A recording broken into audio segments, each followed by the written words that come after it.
Hello dear student, how are you. कैसे हो आप सब। आप सबका एक बार फिर से स्वागत है अल्फा क्लास फिजिक्स में। चलिए आज हम अपने टॉपिक पे आगे बढ़ते हैं। मैग्नेटिक फील्ड का जो चैप्टर हम पढ़ रहे थे उसमें कल हमने पढ़ा था बायोट-सैवर्ट्स लॉ और क्या पढ़ा था, magnetic field at a point due to a current carrying straight wire.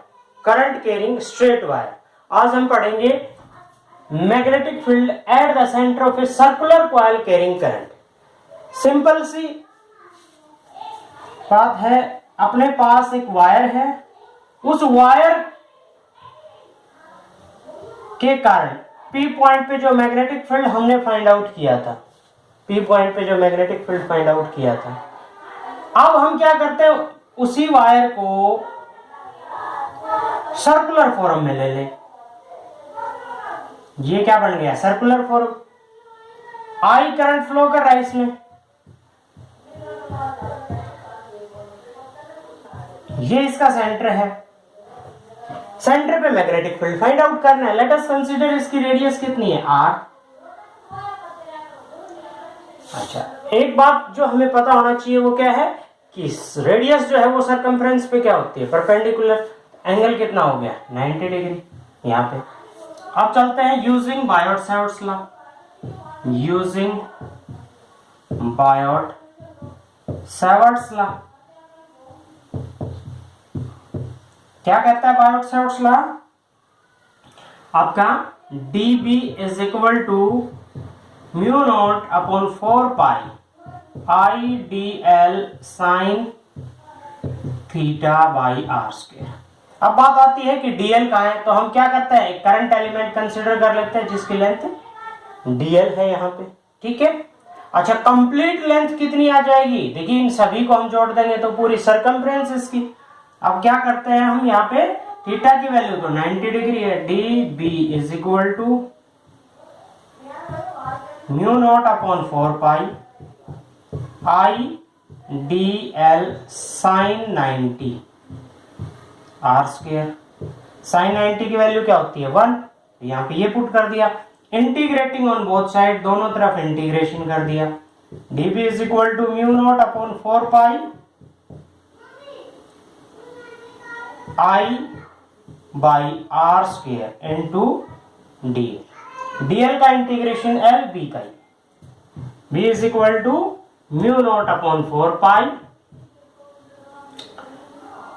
I by r square और dl का इंटीग्रेशन l। l क्या है, circumference 2 pi r। l is 2 pi r। Value यदि यहां पे पुट करते हैं तो b is equal to mu naught upon 4 pi I by r square into 2 pi r। यहां से इसको हम काट देते हैं तो भी क्या बचेगा अपने पास, b is equal to mu naught upon 4 पाई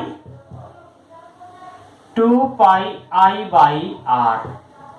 या इससे भी काटते हैं तो और आगे क्या कर सकते हैं, 2 b is equal to mu naught I by 2r। ये भी हम लिख सकते हैं और ये भी हम लिख सकते हैं। Magnetic field at the centre of circular coil carrying current. Okay, तो हमने क्या पढ़ा अभी, magnetic field at the centre of circular coil carrying current. अब बात आती है डायरेक्शन की, कि यहां पे जो मैग्नेटिक फील्ड इंड्यूस होगा उसकी डायरेक्शन कैसी होगी। तो देखिए, डायरेक्शन फाइंड आउट करने के लिए हम क्या करेंगे, राइट हैंड थंब रूल का use. Right hand thumb rule, ये अपने पास वायर है सर्कुलर फॉर्म में, इट मींस यहां पे करंट इस डायरेक्शन में फ्लो कर रहा है, इस डायरेक्शन में। यदि हम इस वायर को इस तरह से होल्ड करते हैं, then thumb indicate the direction of current. Current की डायरेक्शन ये है, तो मैग्नेटिक फील्ड की डायरेक्शन कौन सी होगी, ये जैसे इस तरह से है तो इसमें डायरेक्शन ये होगी यहाँ पे और इस पॉइंट पे ये, तो डायरेक्शंस ऑफ मैग्नेटिक फील्ड क्या होगी, ये इस तरह से। यदि इसमें करते हैं तो नीचे की तरफ है, नीचे की तरफ आ गया तो magnetic field due to a circular coil carrying current किस तरह से फाइंड आउट कर सकते हैं, राइट हैंड थंब रूल का इस्तेमाल करते हुए, ठीक है। तो अब हम चलते हैं अगले टॉपिक पे।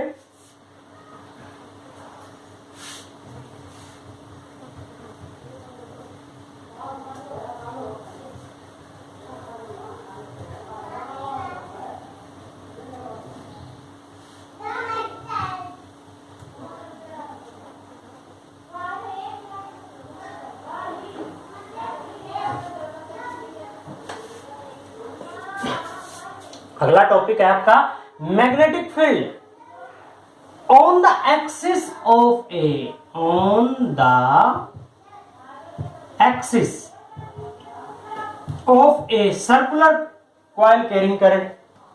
जैसे अपने पास कोई भी रिंग है,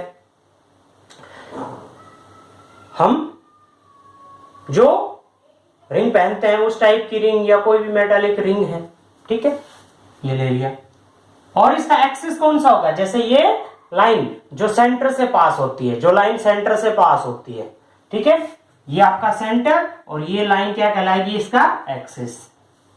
इसका सेंटर हमने O कंसीडर कर लिया, इसकी रेडियस को हमने A कंसीडर कर लिया इस सर्कुलर कॉइल की। यहां पे हमने कोई भी P पॉइंट कंसीडर किया जिस पॉइंट पे हम मैग्नेटिक फील्ड फाइंड आउट करते हैं इसके एक्सिस पे। ओके बच्चों, तो यहां पे ये हमने x डिस्टेंस पे कंसीडर कर लिया। यहां पे एक करंट एलिमेंट कंसीडर करते हैं dn, और इस करंट एलिमेंट के सेंटर से ये पॉइंट r डिस्टेंस पे है। तो मैग्नेटिक फील्ड की जो डायरेक्शन होगी वो इस तरह से होगी, इसकी dB, स्मॉल एलिमेंट है तो small magnetic field using Biot Savart's law.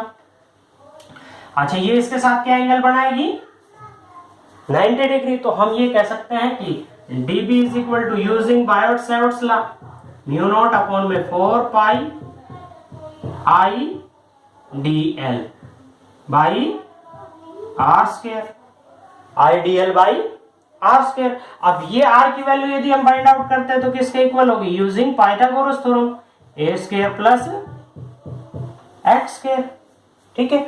Similarly यदि हम यहाँ पे कोई पॉइंट लेते हैं, यहाँ पे लेते हैं, यहाँ पे लेते हैं, तो हर पॉइंट की मैग्नेटिक फील्ड अलग अलग होगी। तो इस पॉइंट पे अगर लेते हैं तो इस पे क्या आएगा, dl डैश, तो इसकी मैग्नेटिक फील्ड इंटेंसिटी क्या आ जाएगी, इस डायरेक्शन में dB डैश। तो हम क्या करें, इस dB को दो कंपोनेंट्स में रिजॉल्व करते हैं। दो कंपोनेंट में रिजॉल्व करते हैं, एक आ जाएगा आपका ये और एक कंपोनेंट आपका ये, जो वेक्टर क्वांटिटी के अकॉर्डिंग हम किस में पढ़ चुके हैं, लास्ट ईयर। तो इसको हम ले लेते हैं dB cos phi. Phi angle कौन सा होगा, ये वाला, इसके साथ क्रिएट कर रहा है फाई एंगल, और ये, ठीक है। अच्छा, अब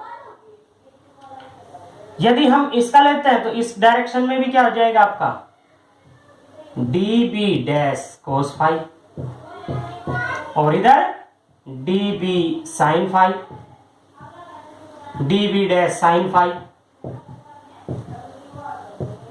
सिमिलरली यदि यहां से है तो भी dB डबल डैश कर लेंगे। आप क्या देखोगे आप कि ये जो पॉइंट है, हर point r is equal to क्या होगा, a square plus x square. It means यहां पे जब आप ऑब्जर्व करोगे तो dB डैश की वैल्यू भी क्या आएगी, dB dash is equal to mu naught upon 4 pi I dl by r square.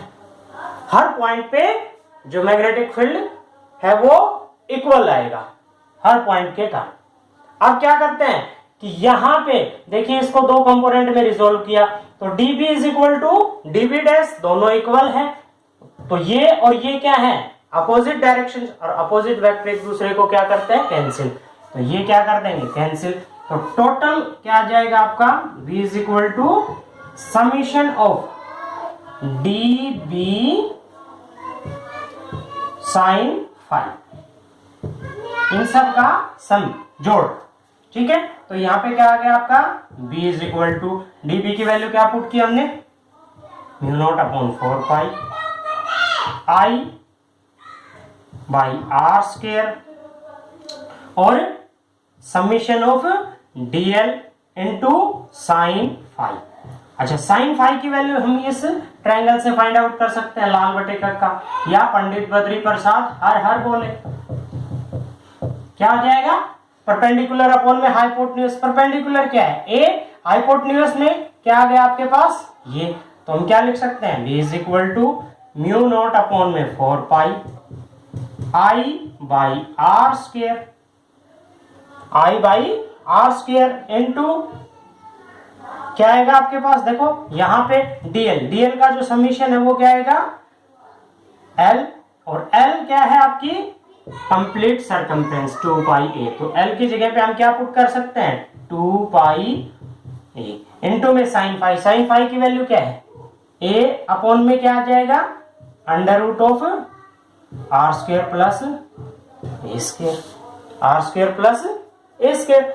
तो जो वैल्यू काटती है वो काट दो, आगे आ जाएगा आपके पास b is equal to mu naught upon में 4 pi I by r square into, अच्छा आप देखिए, सॉरी ये हमने r की वैल्यू पुट करनी थी, a square plus x square आएगा, यहाँ पे x आएगा क्योंकि हम ये डिस्टेंस क्या ले रहे हैं? x ले रहे हैं ना। और r की वैल्यू ये भी क्या आ जाएगा आपका? इसकी जगह पे वैल्यू r की वैल्यू पुट करते हैं तो a square plus x square की पावर अंडर रूट को क्या करते हैं? 1/2, और इसका स्क्वायर है तो ये cancel into x square plus a square की पावर 1/2, और ऊपर क्या आ गया आपके पास? 2 पाई ए स्क्वायर। ठीक है, अब ये क्या है आपके पास? 1/2, ये कैंसिल हो गया इससे, ये पावर 1/2, 1 प्लस 1/2 पावर बेस से मैं तो ऐड हो जाएंगी।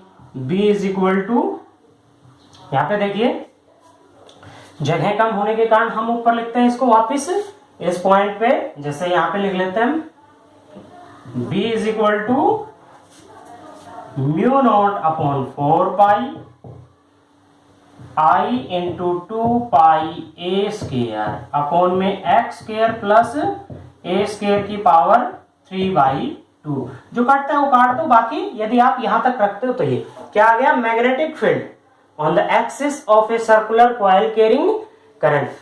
यदि ये पॉइंट कहां पे अप्लाई हो?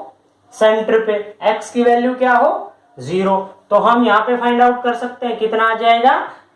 वही eight the centre of a circular coil carrying current, जो पिछला क्वेश्चन हमने किया था, magnetic field at the centre of circular coil carrying current. Similar question हम कौन सी यूनिट में पढ़ चुके हैं? फर्स्ट यूनिट के अंदर हम सिमिलर क्वेश्चन भी पढ़ चुके हैं, जो हमने क्या फाइंड आउट किया था? Electric field intensity at the centre of a circular charge ring, circular charge ring, इसमें क्या है? Current ring.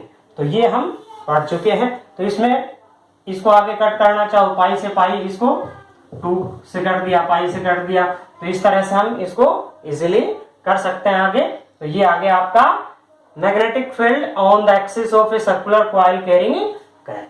तो इस पे क्वेश्चन करना है। अगला टॉपिक हम स्टार्ट करेंगे एम्पियर सर्कुलर लॉ का। ठीक है, तब तक के लिए आप सबको बाय।